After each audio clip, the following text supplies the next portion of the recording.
In the opening passages of Out of Egypt, a memoir by Andre Aciman, we meet the narrator's great uncle, Vili, who wishes to see himself and to be seen as anything except what he is, a Turkish-born Jew living in Egypt.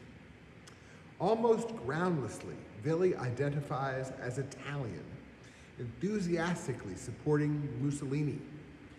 Aciman writes, when told that the Italian army had never been valiant, Uncle Vili had immediately challenged an Alexandrian Greek to a duel, especially after the latter had reminded him that all those Italian medals and trinkets hardly altered the fact that Vili was still a Turkish rascal, and a Jewish one to boot. This infuriated Uncle Vili, not because someone had impugned his Jewishness, he would have been the first to do so, but because he hated to be reminded that many Jews had become Italians through shady means. Later, with fascist armies bearing down on North Africa, even as German and Eastern European Jews seek refuge from the Nazis there, the family is understandably terrified. Their anger, though, is often misdirected. Vili's sister Clara exclaims, "The way some Jews behave, I'd run them out of this world into the next. It's because of Jews like them they hate Jews like us." Some may be tempted to deride Vili and Clara as self-hating Jews. That epithet, though, blames victims of anti-Semitism by ignoring or downplaying the centuries of persecution and negative stereotyping heaped upon them and their ancestors. When people are told, over the course of a lifetime and more, that they are inferior, parasitic, and unworthy of full inclusion in the societies in which they live, many will respond angrily. Others, though, will come to believe those negative stereotypes, however subconsciously, and will inflict them on themselves and others in their group. That is called internalized oppression, and it harms members of groups that face discrimination. Internalized oppression can affect us as individuals as well. I'm reminded of the young woman whose older brother had driven her to school throughout her middle school years.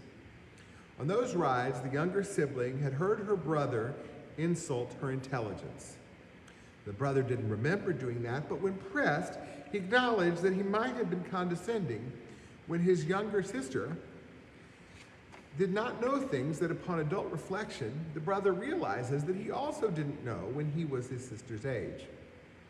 Whatever the case, the sister could constantly compare herself to a brother who had 3 years more life experience, not to mention education.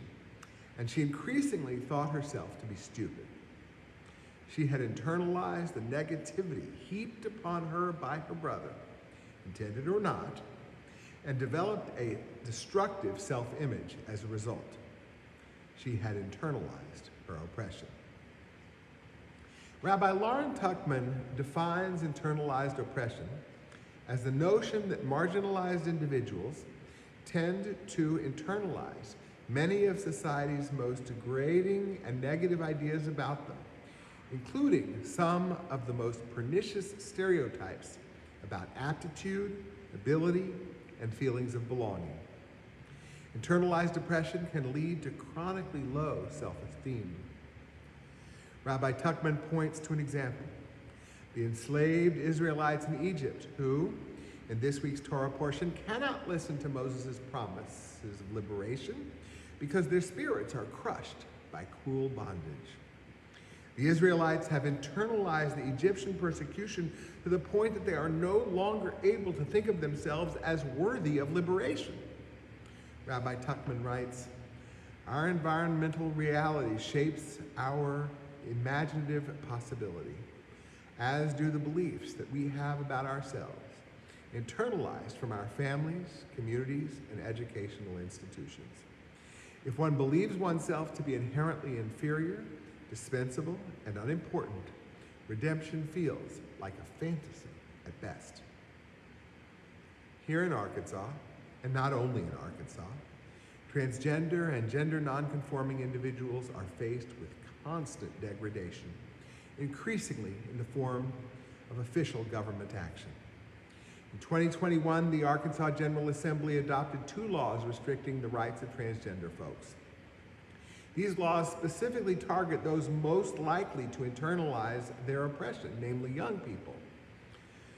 These assaults have been perpetuated by school boards whose minds are literally in the toilet as they adopt restrictions on which bathroom transgender students may use. Now that the legislature is back in session, our lawmakers are devising new ways to oppress transgender people, including by classifying the public appearance of a transgender person to be adult entertainment, that is, pornography. Even if federal courts stand in the way of the implementation of some of these laws, as is the case so far with the ban on gender-affirming healthcare for minors, transgender people, especially youth, will get the message. You are not wanted here. There's something wrong with you. You are deviant. And some of them, at least, will internalize their oppression. They will be in good company, and not only with that of Andre Asaman's Uncle Billy and Aunt Clara. Moses too suffers. Rabbi Tuckman explores the dynamics when Moses cites his speech impediment as a reason that God ought not send him to demand the Israelites' freedom. Moses asks, how then should Pharaoh heed me, a man of impeded speech? God's response is to provide Aaron as his brother, Moses' spokesperson.